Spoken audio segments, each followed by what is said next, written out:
Hi there, this is Dr. Norshan Bashir Niam. In today's segment, we're going to continue talking about the American Constitution. We in the previous segments we talked about the Constitution as a new, book for these new people, and the new Constitution for these people contains three areas or focusing on three areas. It's focusing on governing, it's focusing on citizenship and laws.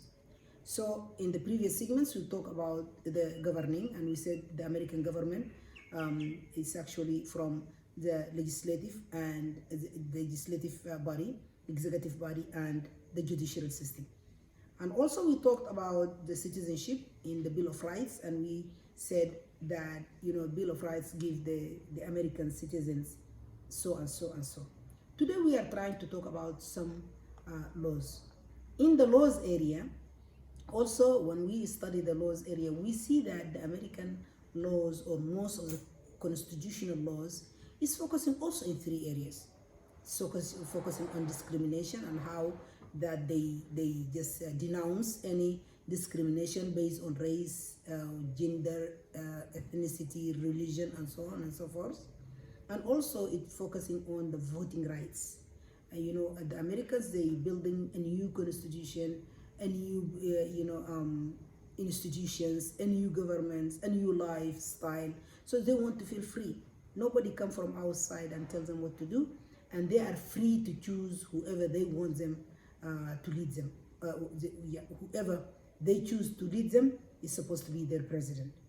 So, and then it's focusing on the public areas. For example, how they can share the public things, such as the roads, the hospitals, the schools, the public schools, and so on and so forth.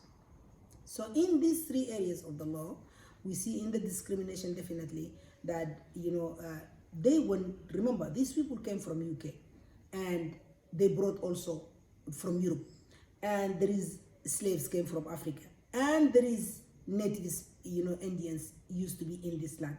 So there is we can say that there is three big numbers of three different race. These people has to live in harmony and try to benefit from each other. In order to do that, their status are not the same, their colors are not the same, their religions are not the same, and the way of their life is, was not the same. So what they did, they tried to put some rules and laws that can benefit everybody. But definitely, as the people they saying, victory has 1,000 fathers, but defeat is orphan.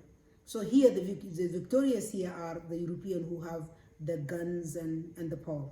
So when they came and put the laws in their constitution, for some extent, for a very long time, the rest of the bodies, they couldn't be able to have the same rights. That's why they fought all the time, and there's a lot of advocates, and when we talk about the civil rights, people talking as if it started with Martin Luther King and Malcolm X and so on and so forth. No, this is not the beginning. It started in 1789.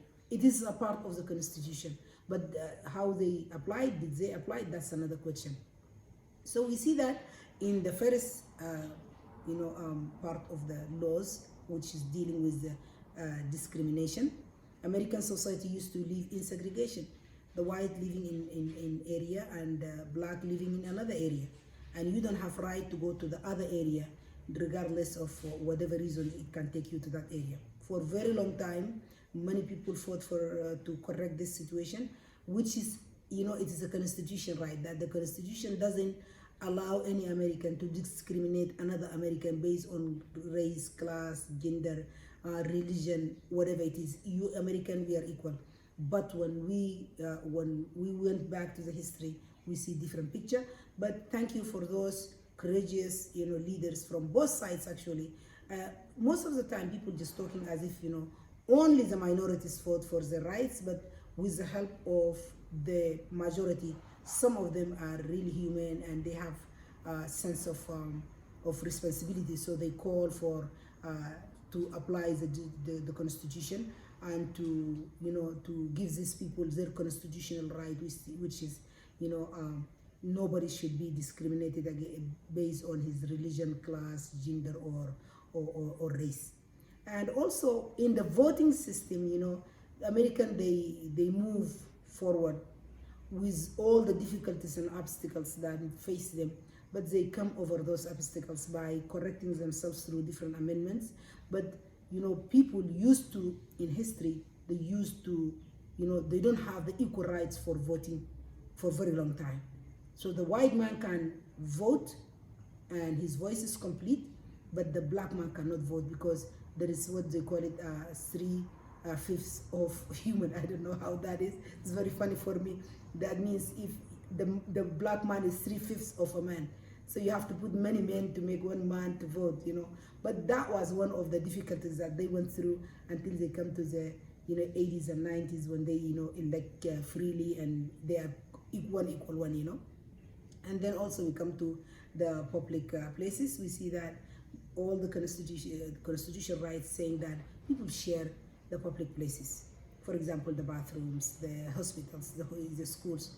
But it was so difficult for them to do that because the blacks go to their schools, the white go to their schools, the black go to their church, the white go to their church, Indian have their own church. The black, you know, they have their own hospitals and so on and so forth. But with a lot of, you know, advocates and activists and, you know, the human struggle, until they come to point that they dismantle that kind of segregation. And now, you know, the white and the black can, you know, go to the same hospital and they can be treated by white physician or black physician. And that's what Martin Luther King called it, I have a dream. And I think his dream, we saw today that it came true. Until I see you in the next segment, I leave you there.